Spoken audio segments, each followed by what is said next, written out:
بسم اللہ الرحمن الرحیم الحمد للہ رب العالمین والضحیٰ واللیل اذا سجا صدق اللہ العظیم یا صاحب الجمال و یا سید البشر من وجهک المنیر لقد نبر القمر لا یملک الثناء کما کان حقہ بعد از خدا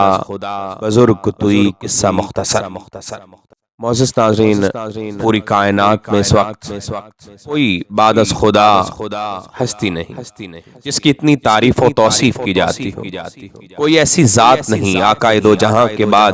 جس کے دربار انور پر ہمہ وقت خاکی و نوری سلام عقیدت پیش کرتے ہیں۔ نبی کریم صلی اللہ علیہ وآلہ وسلم کی ذات والا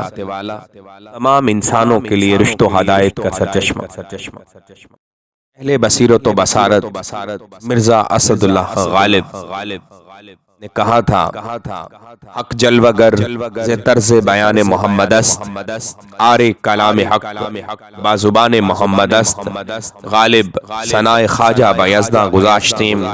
کا ذات پاک مرتبہ دان محمد است۔ نبی کریم صلی اللہ علیہ وآلہ وسلم کی ذات مبارکہ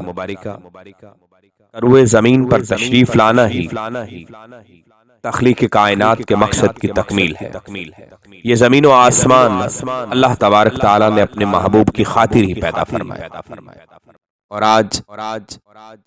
نور مجسم نیر اعظم سرور عالم حضرت محمد صلی اللہ علیہ وآلہ وسلم کی ولادت باسعادت کا دن ہے۔ ناظرین، ہماری خوش بختی ہے ہم نبی مکرم شفیع معظم پیغمبر اعظم رحمت عالم حضرت محمد صلی اللہ علیہ وآلہ وسلم کی امت میں سے، وگرنہ ہماری زندگی برہ روی کا شکار ہوتی،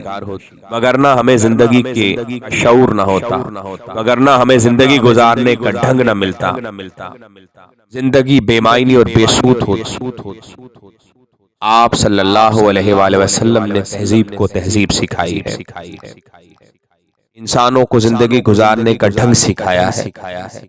بے شک نعمت کا ذکر کرنا شکر ہے۔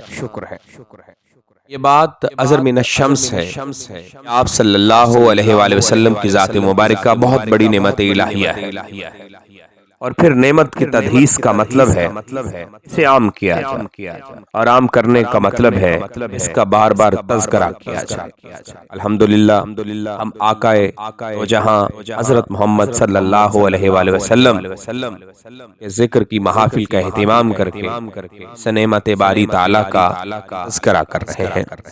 کیوں نہ کریں، کہ اس کا تذکرہ فرشتوں نے بھی کیا، اس کا تذکرہ خود پروردگار عالم نے بھی کیا، خود خدا بھی ہے نعت گو ان کا، خود خدا بھی ہے نعت گو ان کا، بے سبب ہم ثنا نہیں کرتے۔